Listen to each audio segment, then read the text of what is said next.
So one of the things that most people don't usually recognize with drowning specifically, especially with toddlers, is 70% of those drownings are actually happening during non-swim times. So those are times when a child's not expected to be around the pool. And that's why these barriers and alarms are so critical.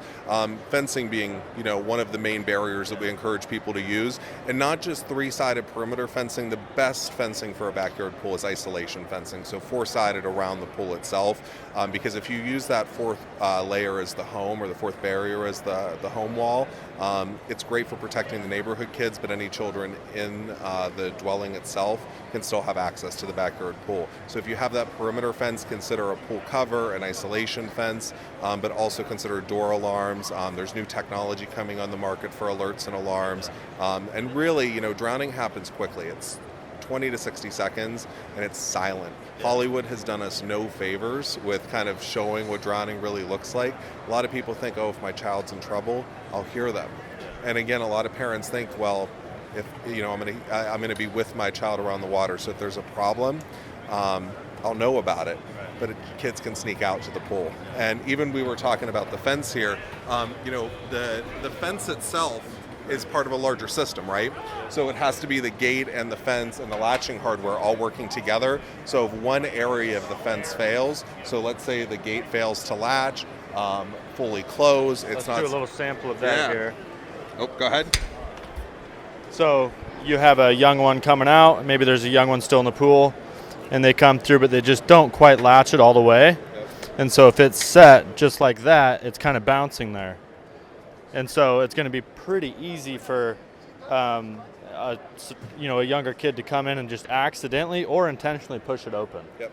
And so, exactly. So talk a little bit about the gate working all together with the hinges and latches. Yeah, it all has to be part of one combined system, and this is where people should be checking their pool fences on a regular basis. We're actually here to have conversations with builders and service professionals, really about championing water safety in the backyard. So if you're a pool service professional, you're going in the backyard, you're checking things out once a week, cleaning the pool, maintaining chemicals, do a quick walk around, check the gate, make sure it's self-latching, self-closing. If you get that kind of response and it doesn't close, document that for the homeowner, because again, as soon as the child comes out to the backyard, the pool can be an attractive nuisance in the backyard is what we usually refer to that, meaning the kids really want to get in, they think it's fun and it's exciting, but yeah, this has to be part of a greater system. So making sure every piece is here, and this isn't a great example of a pool fence. This is really for display purposes only with the show.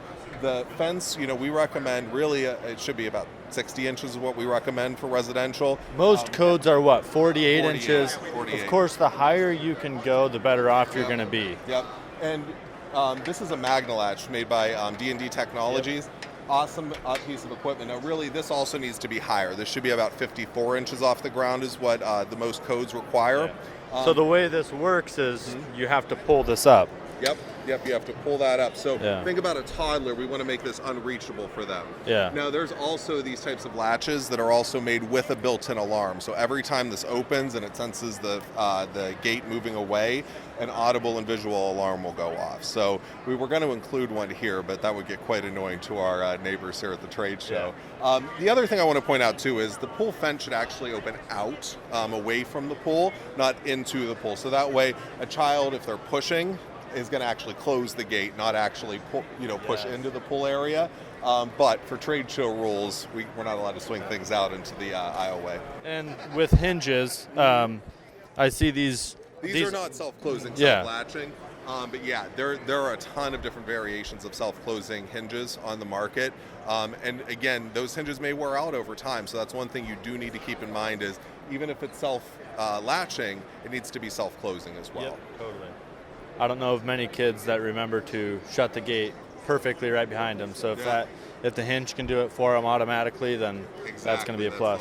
You mentioned something that I wouldn't have thought of maybe, and that is when you set stuff on the outside of the fence. Yep. And I never really thought about this, but he mentioned a common, like a failure point for children getting in is maybe you put like a planter box or stack up some lumber or whatever material it is that you just happen to lean up next to the fence.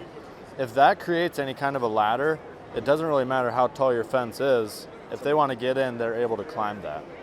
And in our area, we also see chain link fences. A lot of people will put in a chain link fence just because it's fairly inexpensive. But that actually doesn't meet code, and the reason being is the chain link fence, they have diamonds, and those toddler feet, they can climb that just like a ladder. And so you want a picket style railing just like this. You can't climb it. It's non-climbable.